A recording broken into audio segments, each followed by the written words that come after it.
All right, welcome. We are outside the Western Cape High Court where suspended public protector Advocate Busisiwe Mkhwebane is challenging the Section 194 committee decision to turn down the recusal application against the chairperson Qubudile Dyantyi and DAMP Kevin Milemanon. Of course, the parties have been arguing this matter since last month, and today is the third day, and it's going to be replying statements from the legal team of the suspended public protector. We now bring into this conversation Advocate Busisiwe Mkhwebane. Thank you so much, ma'am, for your time. Do you think you've made a solid case to win this application? Definitely, we have made a solid case. I mean, as my SC has been arguing, this matter, we indicated from the beginning that we were participating in the Section 194 under protest. But then we didn't want to delay, and I didn't want to be accused of delaying tactics, Stalingrad, behavior. Then we participated, and we've been having challenges since then. And was, I think 3 days after we discovered that male harm is the husband to the complainant, we wrote to the committee. We informed them that he never disclosed to me, because remember, it's not disclosing to Parliament, to me specifically, because how do I then be comfortable that such a person will be fair? So, and then secondly, Dyantyi, the worst, or what broke the camel's back, is it was when they continued without my presence. I was sick, and I've said it several times that even criminals are not treated the way I'm treated. And I must indicate that unfortunately, when it comes to me, and even the arguments here, it's like I'm not a human being. My rights are being violated. So I think we have a case, because the issue here is not how Milham or Dyantyi are saying. They can't say, no, we are fair. How does that make me feel as a person who will then sit and my fate is decided by people? Dyantyi commented that they cannot agree to my incompetence before. Milham is the husband to the complainant, who's even refusing to come forth. I mean, you are the complainant, but you don't even want to assist the very same the very same committee. So I think we do have a case, and unfortunately, this means that in case the courts find against them, the process will have to start de novo, because all this time the process has been unfair. And unfortunately for them, we tried several times to stop them. They are the ones who are wasting taxpayers' money, because you arrogantly say, no, we are proceeding, we are finishing the work. They might finish the work, but the fact of the matter is we'll have to wait for this judgment. When it's out, they are busy rushing, they want to finish whatever they are doing, because they'll compile that report at the end of the day. Is what they have done with fair and reasonable, because they are rushing to without delay. They are not considering the issue of fairness in the process. If the matter hypothetically does go against you, will it be the end of the road, or will you seek higher courts to intervene? Definitely we will seek the higher courts, but then let me qualify that. Indeed, now we are participating under protest.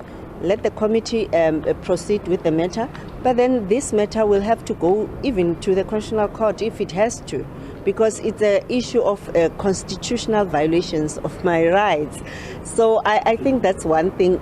As I said, that it's as if when it comes to me, I don't have rights. I must just proceed without any challenges.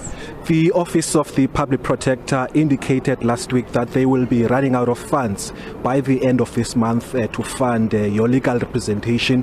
How have you received those news, and how do you think it's going to affect you and being represented in the inquiry, as well as in perhaps maybe courts like these?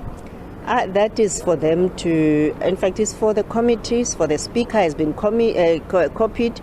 The chairperson of the Justice Committee has been copied. There's National Treasury, whether they must go to National Treasury to ask for funds, it's up to them. Unfortunately, this committee must proceed. So if I don't have legal representation, how do we proceed? That's the Constitutional Court judgment, which said I must have full legal representation, not some. Or you have an attorney and then you argue that I'm being represented. No, that's not the case. The attorney is there for administrative purpose. My SC as senior counsel are there to listen, to cross-examine, to argue my case. So the news, unfortunately, if they've written like that, will still respond. But I hope the powers that be, the people who want me to sit there, they must just find a way to find money to finalize this matter. Unfortunately, it's wasting taxpayers' money. My term is ending in October. You are due to appear before the inquiry on Wednesday. Will you be attending? I will definitely. I wish it was even tomorrow or today. If it was need, I would appear even tomorrow. I'm very much ready to speak to South Africans, to speak to them about what I did as the public protector. It's a good opportunity. I can't wait. And to hear from the horse's mouth and not to hear through the media when you just have your own narration and perpetuate a certain narrative, but they will be listening to me directly. Lastly, public protector, over the weekend we saw a leakage of the Phala investigation interim report. Have you had sight of that report and have you made any observation? I haven't had sight of that. Remember, I'm on suspension. There's an acting public protector there, but I've seen what the media is reporting, and I hope she'll be opening cases for all those media houses who have published that interim report.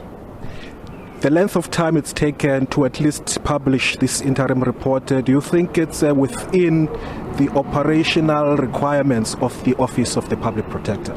Well, it's not within the operational, in fact, let me not say operational requirements. It's not within the law. Because remember, EMIA requires us to finalize matters within 30 days. We failed to do that, or they failed to do that, and even during my term, sometimes it's not possible. But then this was exceptionally long because you are just focusing on this particular matter, the violation of Section 190, in fact 96 of the Constitution. And, I think the conduct of the president specifically, you don't have to go into mandates of other institutions. So I think it was kind of long. Lastly, there's been a lot of talk inside this court as well as at the Section 194 inquiry about the conduct of the legal counsel, Advocate Mpofu. Does he have your support in regards to the issues of being accused of bullying and threatening witnesses and being rude and disrespectful? Do you support the strategy that he's using? It's so wrong for them to accuse him. Unfortunately, again, it's the same narration or the same attack on Advocate Mpofu, who's protecting my rights. And people don't show or, publish what the chairperson has done to him representing, because whatever he's doing to him, he's doing it to me. And I think if Advocate Mpofu is trying to put the point across, then he's labeled this arrogant person. So I think it's so unfortunate that, but he's my legal counsel, he can answer for himself, but I'm saying to people, look into all aspects of the matter. Don't just conveniently show what his response is. What did the chairperson and 19 or 36 members of the committee are doing to this one individual, which is me, and him representing me? Thank you. Thank you so much, Advocate Busisiwe Mkhwebane. We wish you all the best, both inside the court as well as when she takes the stand at the Section 194 inquiry in Parliament on Wednesday. On that note, we'll cross-peg to you in studio.